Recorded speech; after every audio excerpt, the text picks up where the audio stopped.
Welcome to the Austin Writers Roulette. I'm already exhausted. I don't know why. Don't worry, you're fitting my point, but I see you. One thing. Are you done now? Uh-oh, get the evil on. She will smack the shit out of you. A silent place, but none, I think. See, I wondered about that sword at first. Now I understand. Now you understand it, yeah. This is the first time this year I've actually worn the sword. It's one of my favorite accessories, but I just didn't have a legit reason to wear it until today. Welcome to the Austin Writers Roulette, where we are doing Twisted Legacy. And I hope when people look at this outfit, they're like, no, none of that shit goes together. That's the whole point. Very much. I worked really hard to look confusing. Because this was like, it's like, okay, the theme is Twisted Legacy. What? So it's like Princesa Crown, Princess Leia. I think it's very Southern woman. The earrings match the. I mean, you remember the whole Southern style where the proper lady matched her clothes, earrings, necklace, bracelet, purse, and shoes. It's like, well, I have to have some matching set for that. And of course, Superman. My sword, just because I have one. Belly dancing pants. Yeah. Check it out, see, they work, and of course my little Dorothy shoes, and Death Angel wings. So, that is my Twisted, like, thank you, Donna. You know what, Donna's just trying to kiss up because she didn't bring anything to read. What? Yeah, she purposely didn't even bring her book, which was newly published. She's got a memory. I planned not to read. Can you imagine? That's bad. Telling somebody I plan not to do something, that's why I didn't. It's like planning not to breathe. Exactly. To a So, point. Tell every party. You've done it to a point. our first roulette is actually going to recount a love that went sideways. Please welcome Birdman 313. Yeah!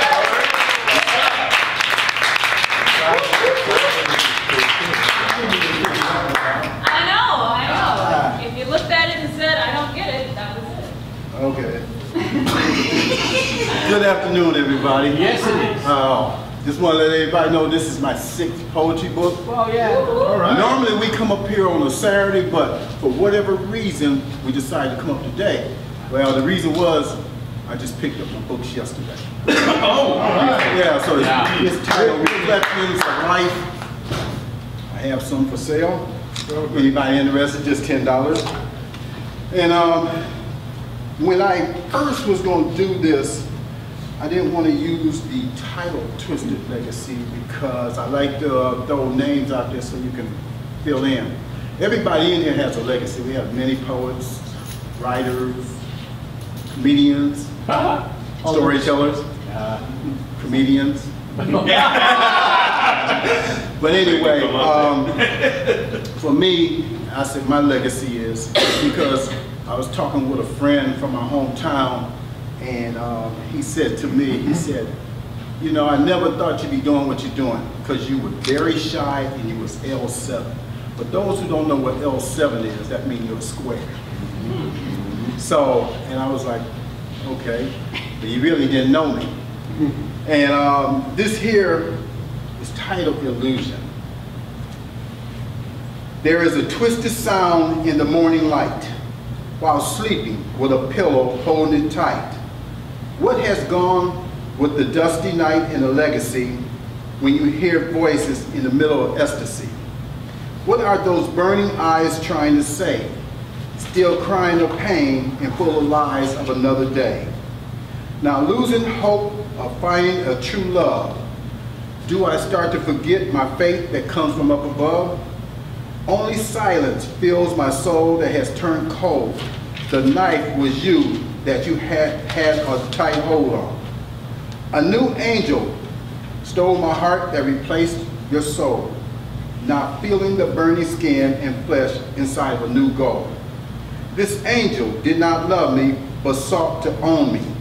A twisted legacy is what this is turning out to be. As the heart was frozen in doubt, was told only love that was searching about. With just a smile and some words left unspoken, You, a dark mystery shadow covering another token. Felt more like a dark hole of eternity. I finally opened my eyes to see the twisted legacy of a misread identity. Thank you very much.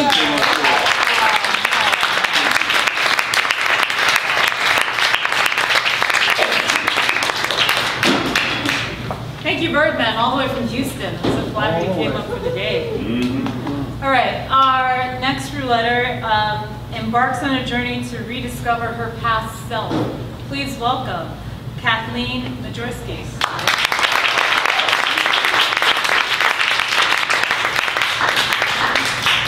So this is like a prologue, kind of explaining how this will be all set up, and then the first scene. Many times in my young life, I have been stopped by strangers in random cities, on airplanes, in restaurants, and in bathrooms, who have made a kind comment or two about my blue eyes. Baby, a random man on a Los Angeles street stopped and said, "You are my girl. I would spend the rest of my life making sure your gorgeous blue eyes would never be sad." Yes, that actually happened. People like that man have seen the sparkle in the blue hue in moments when I haven't seen it myself. When I have, it has been brilliant and glorious. As a child through my teen years, those eyes could light up entire rooms, maybe even a few cities with their brightness and mischief. But there were a series of events in college when that light started to go out. I was like the reliable neighbor that people came to for sugar. Death, want a cup of sugar? Sure thing. Cancer, you need some sugar? Absolutely. Loneliness, you need a little extra sugar too? You got it.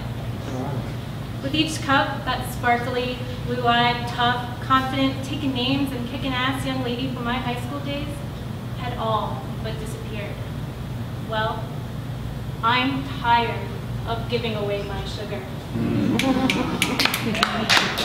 And I desperately miss that young lady. I want that girl back that could fire up a room with just one look. When I find her with her sparkly pink cape and her glittering tiara, because let's be honest, she has always been my hero.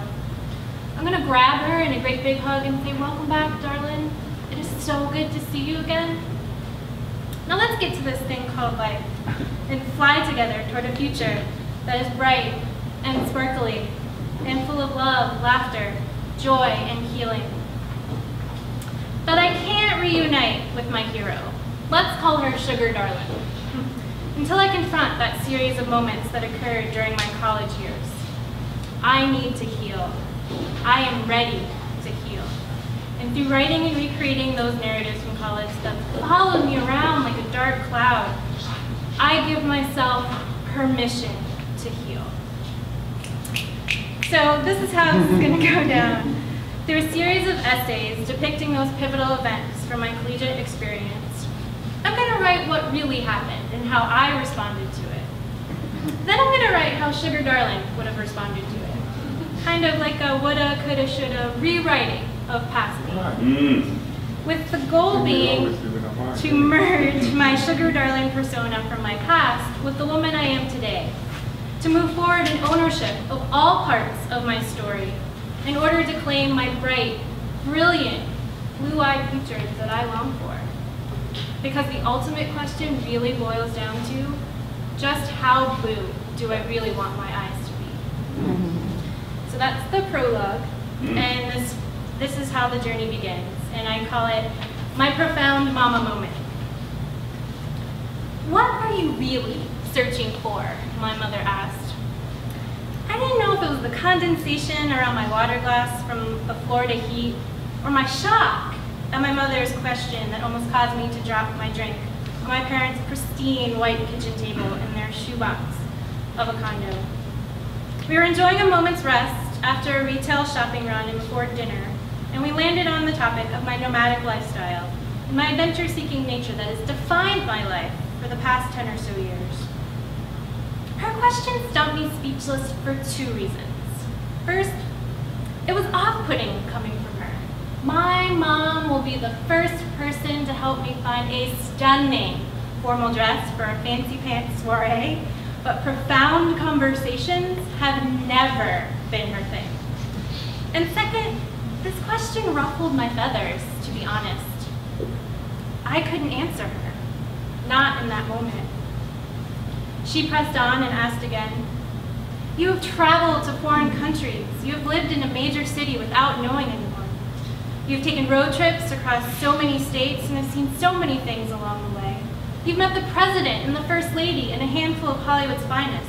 You've rubbed elbows with foreign dignitaries, and you have 2 graduate degrees from top universities. Seriously, what are you searching for?" Gosh, after listing all that I've had the good fortune and privilege to do, she made me feel like I was acting ungrateful. That is not the truth. I have extreme gratitude for these experiences. But I think I would view these things differently if I hadn't given so much of my power away as I journeyed through them. It was in that moment, in my mother's Florida condo, that I knew I have to find her. I have to resurrect Sugar Darlin and ask her, what happened to us? Why did we give so much of our power away? Where did that light in our eyes go? And most importantly, how can we get it back, let go, and move on?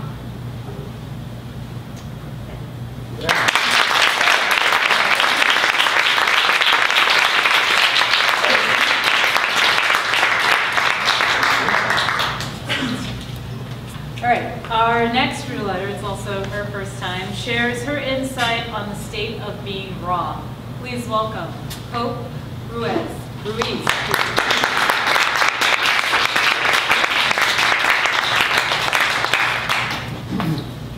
Hi, this is from me thinking back to my time when I was living in Oaxaca, to the southern part of Mexico, and it's called Raw. I remember reading in college about a Native American belief about the raw and the cooked, as I sat in a lecture hall that held 300 wide-eyed students. My professor said babies were often not named until they were considered fully cooked. Before that moment, their soul was not thought ready for this world, not yet fully embodied. Walking around Oaxaca, I am definitely a raw soul. My white skin glows in a sea of golden brown. I am still an infant here. I'm malleable, untried, and shamelessly exposed. Fuera! Compre unos recuerdos aquí. I will forever be seen as una turista, no matter how long we stay. I pay 10 pesos for a bag of tortillas from the woman on the corner, while my indigenous husband pays only 5. Of course I feel ridiculous voicing my frustration with the blatant discrimination, even in my head. Por favor, poor little white girl, things not going your way today? Pobrecita. Like I could ever know what it feels like to grow up with the legacy of my people's condemnation written on my face and reflected back to me in the condescending eyes of the fair race, staring back at me from the unfamiliar pale faces in Bimbo commercials, all for mica and sterile surfaces. I wear my privilege on my skin, in my confident glance, in my walk. It is my unearned inheritance as the conqueror's child. Therefore, I reluctantly accept my place as tolerated outcast. I can only bridge that gap so much with my sencillez. I drift alone through the streets, stewing in my good intentions, held at a distance by polite smiles and shallow hope for their own economic benefit shining like a broadcast on my translucent skin. Sunblock and vomiting are my tell. The neighbors hear me in the communal bathroom late at night as my stomach violently rejects a street tlayuda. I tried to eat nonchalantly so as not to draw more attention to myself. My in-laws wait awkwardly as I slather banana boat on my face before we leave home. And then there's the constant overthinking of everyday activities. The awkward maneuvering of personal space and the futile attempt to analyze body language. If only there were a dictionary to interpret the signs. I try to meet the eyes of people I pass on the street, aching for connection. But all I see is a sea of avoided glances and heads tipped down as we pass on the sidewalk. My presence feels like an intrusion to their daily routine.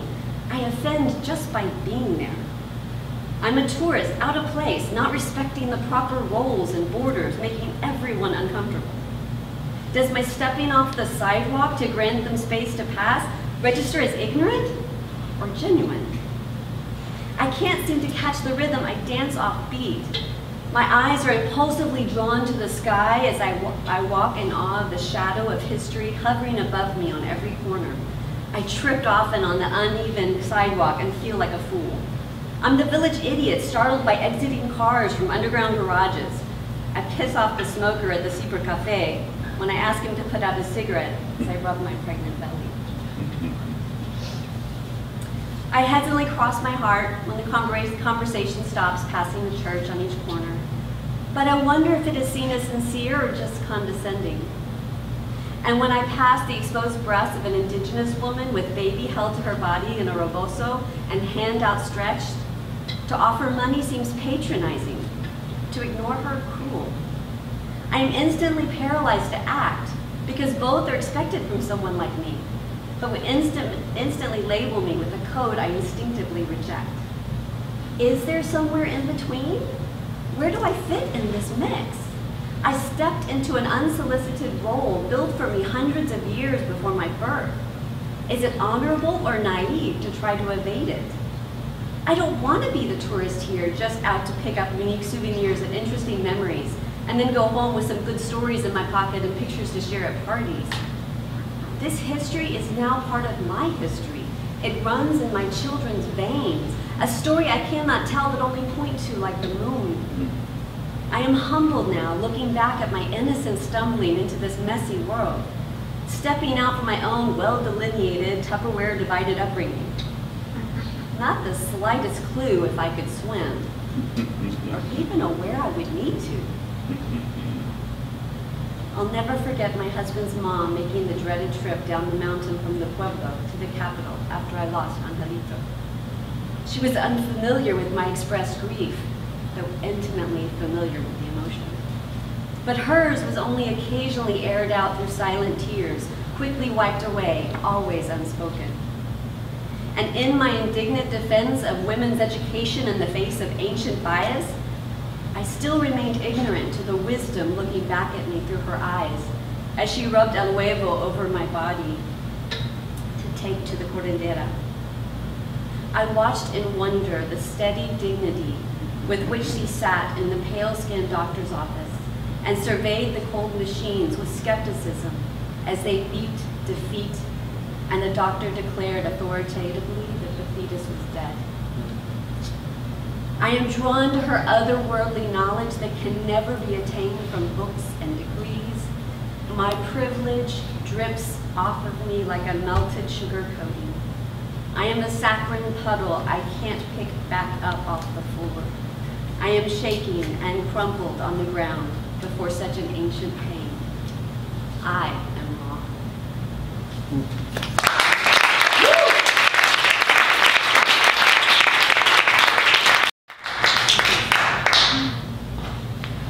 Our next roulette tells us what happens when circus chairs collide with a Jaguar XJ6. I had to look that up because I don't know cars. I was like, wow, very, very expensive car. Please welcome Magicjack ATX. How are we doing today, everybody? Good? Good. Before we get started, I'd like to take your picture. Oh. Please do. It's always us up here getting our picture. I'm going to take your picture while you're taking the picture. All right, so it's going to be a pan shot. Everybody hold still for a second, please. Be still.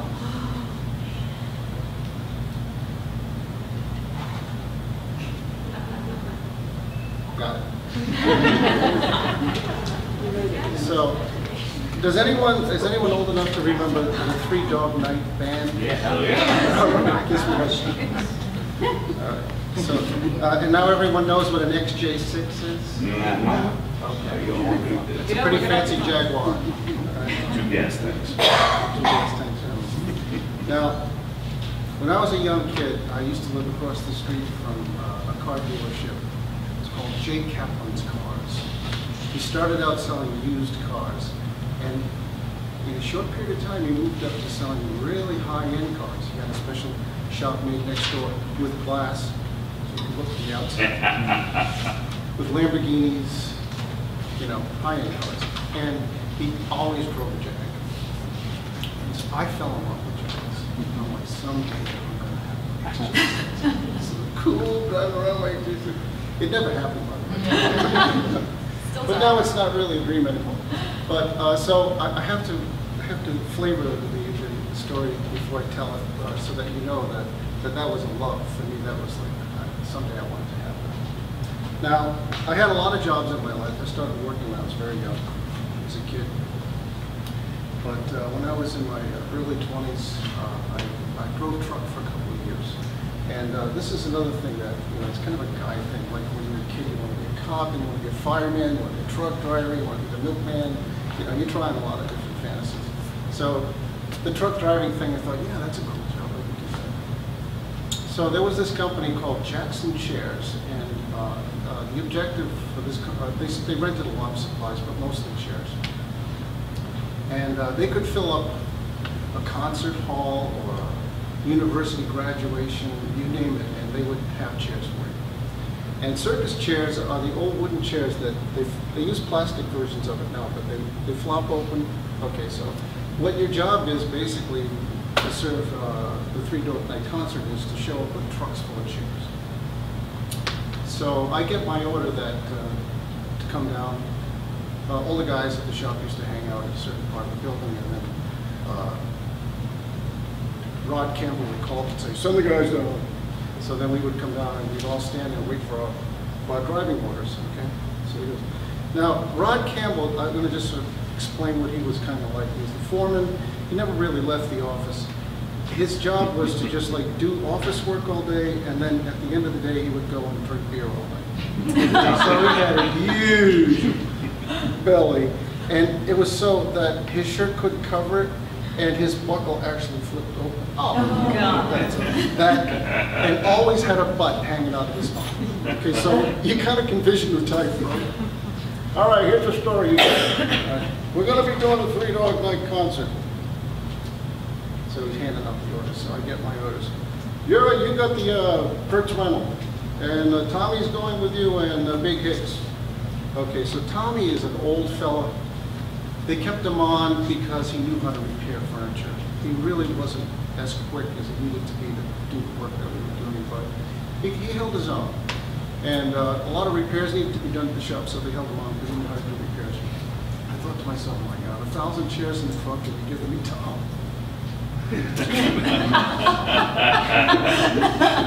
He said, but I'm giving you Hicks. Now Hicks, you all know what a redneck is here in the South. Okay, well, we have them up north too. They don't call them rednecks, but they're up there. You know what I'm talking about. Same type of personality, just a different accent. Well, this guy's huge, and he's got redneck attitude. And he hates the company he's working for, and he lets them know any chance that he can. I don't know why they kept him on. But anyway, so he says, well, you got Hicks. I'm thinking to myself, if Hicks is going to be with us, why am I driving? I never did understand the answer to that question, so I get to be the driver. He's about 2 heads higher than I am. He takes the outer seat, and Thom takes the inner seat. So we're over us. So fill up the truck, 1,000 chairs, and the way you get the chairs from the truck to the auditorium is you stick your hand in and you grab 6 at a time and you walk them in. We didn't have any trucks with dollars, and we just walk them in and go get some more. And you each follow each other, and every guy's watching the other guy to make sure somebody didn't slip out so that they have to carry extra chairs. Right? So we get it all set up, and we're all sweaty and hot. Now it's like 4:30, 5 o'clock in the afternoon, a lot of traffic and stuff, and so we get back in the truck. One of the guys, I forget what, said, hey, why don't we take a shortcut and go through downtown, hop onto 95 and get back that way instead of going through the lights. I'm like, whatever, okay, so fine. So we head down to downtown, and we're coming past the old Strand Theater, which isn't there anymore, but there was a bus stop there, which I used to use when I was in high school. And I knew that, I knew that downtown very well. So I'm proceeding now in direct sunlight because the sun's going down in the west, and it's like right in your eyes. And there's a red light up ahead. I can see that it's turning yellow, and I know I'm going to have to stop. And there's a couple of cars in front of me as well. So I'm slowing down, and all of a sudden we hear, bang! I'm like, oh, damn. And so the other two guys are thinking the same thing. Oh, shit, right? So their heads go forward because they want to look out that big mirror on the right and see what we... And I can't see past their heads. I'm like, put your head back. So Big Hicks goes, you don't want to see this. You just hit a Jaguar XJ6. I said, oh no. He said, pull over to the newsstand over on the left there. We can work this out. So I pull over to the newsstand. Jack was behind me. We all get out of the truck. And there's this beautiful forest green XJ6 with a totally destroyed left front fender. And I'm thinking, what's my heart's going to this?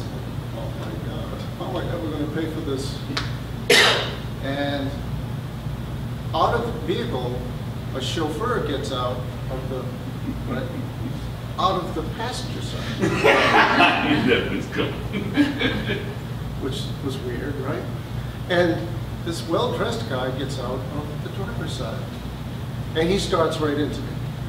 Didn't you, blah, blah, blah, blah. All kinds of accusations coming at me. I couldn't remember what he said because I was just too freaked out at looking at that fender. All I knew was getting a lot of shit from this guy and looking at this Jaguar that I'm taking a lifetime to repair. Meantime, my friend Hicks goes around to the side of the truck, makes a visual inspection of the truck and comes back around. Goes over to this well-dressed gentleman, puts his arm around him like they were old buddies. This is quite an affront, obviously, to this type of a person. He's like, what? He goes, hey buddy, you might want to take a look at this. Follow me. So the guy goes around to the side of the truck. He says, you see that green stripe from the rear tandem wheels going off to the back of the truck? That's your car. He's quiet for a moment. He says, unless this truck was driving sideways.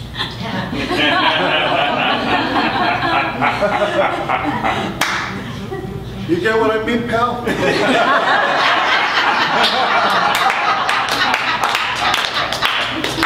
Nice language immediately changed to, well, accidents do happen.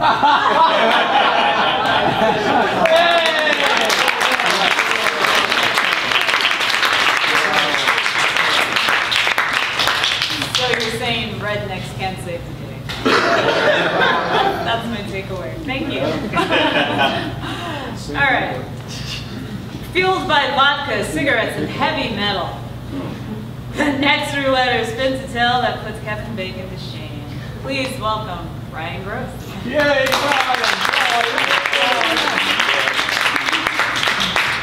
Also my chief costume rival. Well, I was gonna say, like, you think you're wearing a costume? I'm wearing my chef clogs, my Scottish kilt, my biker belt, and my LA Cholo. In other words, everyday attire. Yeah, pretty much. Let me try and find it, because I have a story about Uncle Bobby. Yeah. Oh, we all have one of those. Well, he wasn't my Uncle Bobby, and I thought I had it pulled up in here, but no, that's a story about. No, that's a story about selling morphine.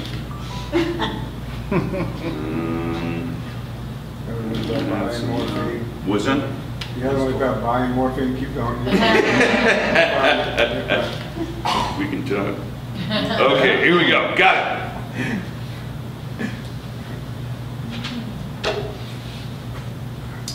This is a story about Uncle Bobby, not mine, but somebody else's. Jesse, where the fuck did you go? He and I had walked out of a New Year's Eve party to hit up a liquor store. And he had wandered off while I was making my purchase. I had no idea how to get back to the party because no one had given me the address, and this was before the time of cell phones. And I looked at the 4 points of the compass and thought, all right. And while I knew I was in New York's East Village, I had no fucking idea where I was supposed to go search for the soiree. And the plane ticket in my pocket, gifted to me by my cousin, who was a flight attendant at the time, read that my boarding time was 5 a.m. Fuck it, I thought. Standing in my suit and carrying a piece of carry-on luggage on a street corner on New Year's Eve in New York City. Fuck the countdown, fuck the ball dropping, fuck Dick Clark. I'm just going to the airport because I have to see my girl.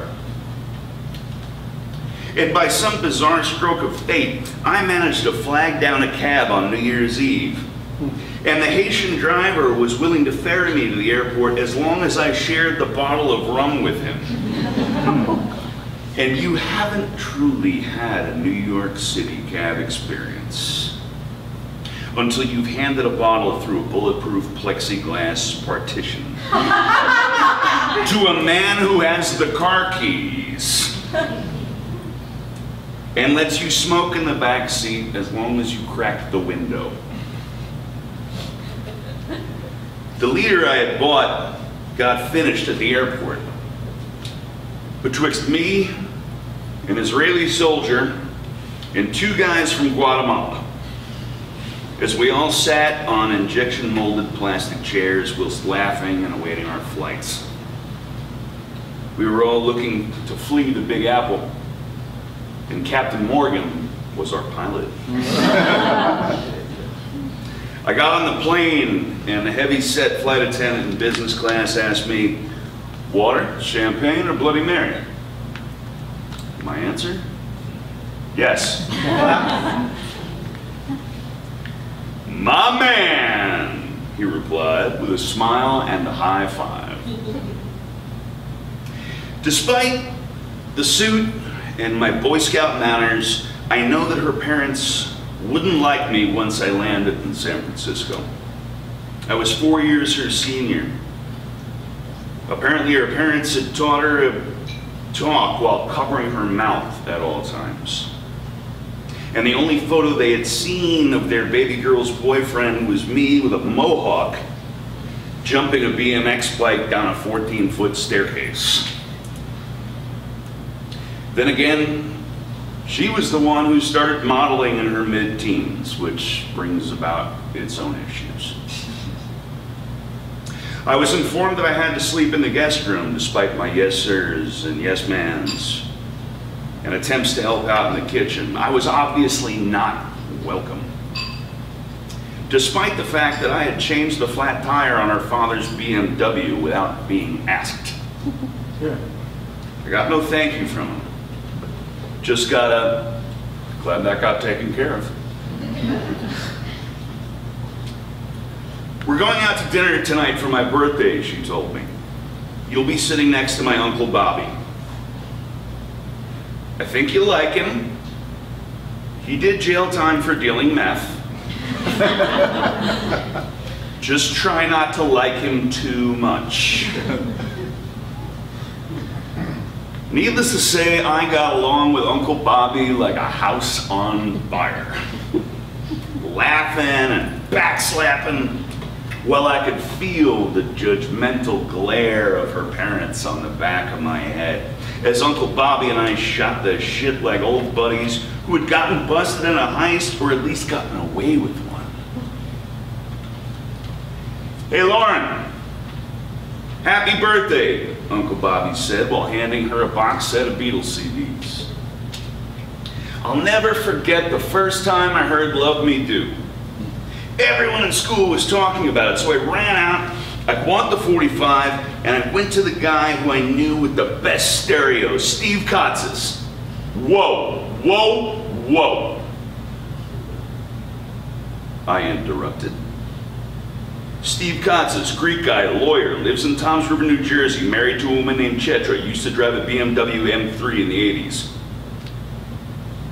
Uncle Bobby looked at me as if I just sawed a woman in half and a baby koala had fallen out of her navel. Yeah. Wait, what? Uncle Bobby, I replied. Steve Katzis is my fucking godfather. And I could viscerally feel her girl's parents getting even more wary of me. 3,200 miles away and I meet a stranger who knows my family. Go fuck yourself, Kevin Bacon. I can usually get there in 3 degrees. 7 degrees is some bush league bullshit. And at the end of the meal, Cousin Bobby announced, I'm driving these two home. And when Lauren and I piled into the car with me riding shotgun, he asked, Brian, what do you want to hear? Something appropriate, I replied with a smirk. After all, we're heading across town, right? And he smiled, nodded, and understanding, and reached in the glove compartment to grab a CD. Within seconds after he turned the key and threw it into drive, the opening kazoos of Jimi Hendrix's Crosstown Traffic blasted through the speakers. Uncle Bobby got me. She never did. And I'm better for both.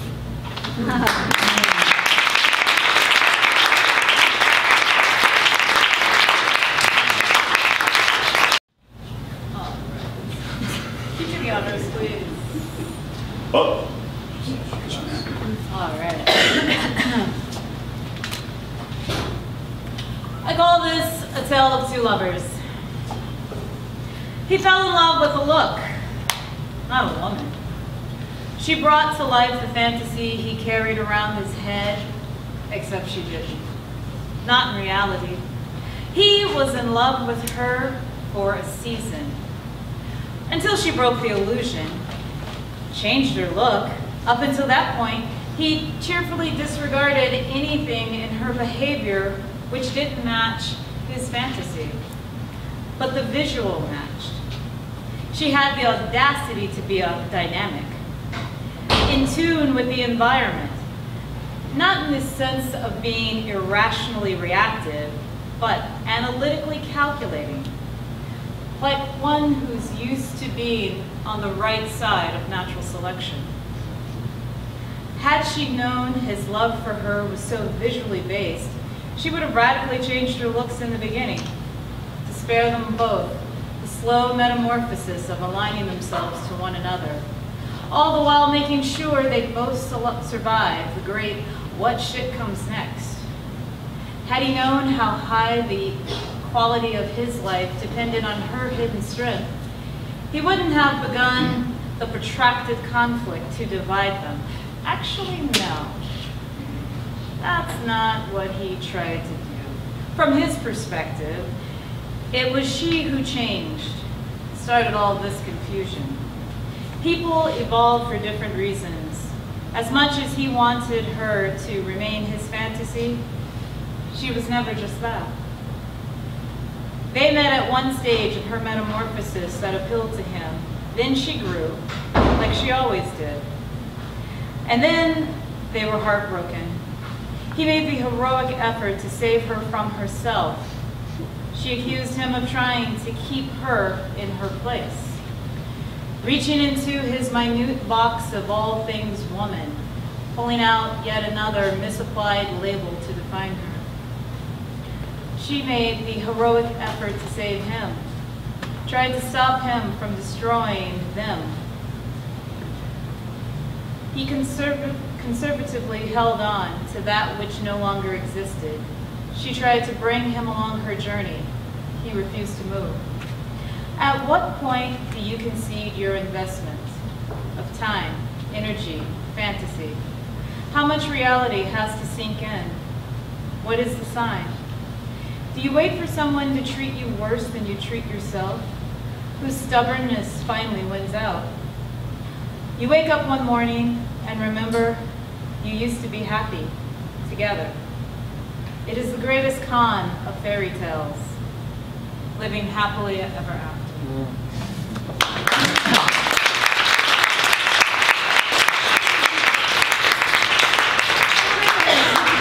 I've never been married. That sounds like a, gosh, she recently got divorced.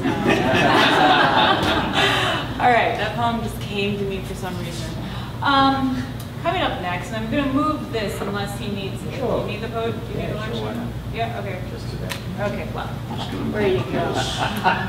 We always like to, yeah, make lots of room for Thom the World Poet and any musician who likes to collaborate. Yes?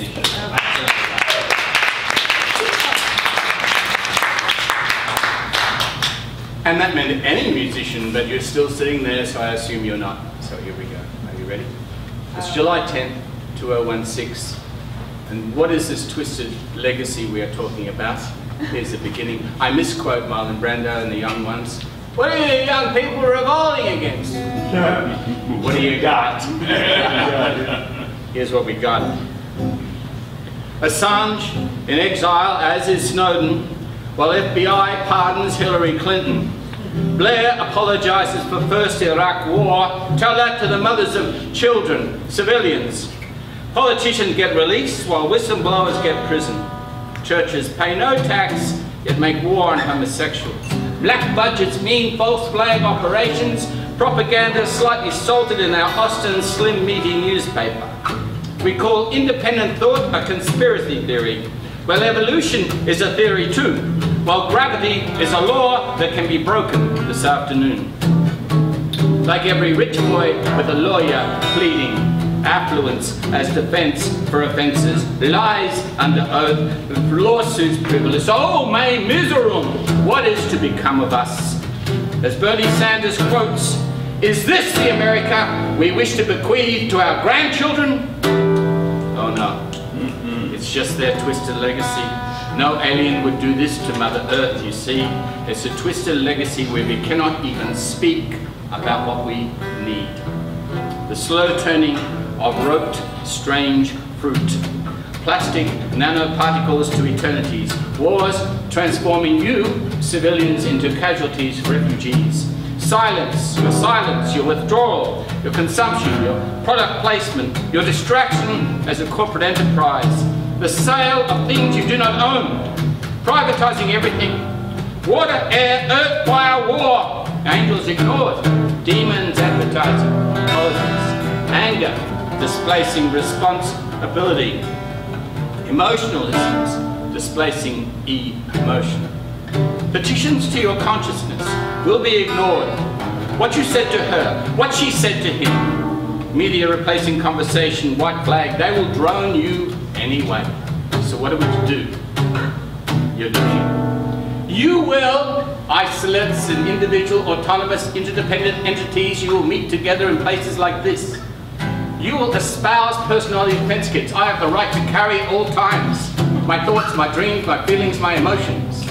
And to communicate them to partially consenting, independent, autonomous entities such as yourselves this afternoon. And I have 2 ears to listen deeply to your versions.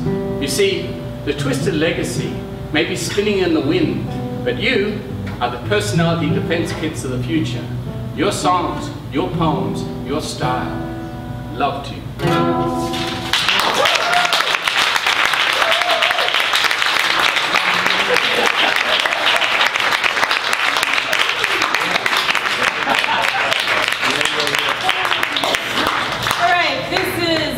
Our intermission. It's a magical time to get up and meet all the creative, beautiful people sitting around you. It's also a time that you can show your support. This is just donation based, and if you haven't seen it, I made the box as big as I could.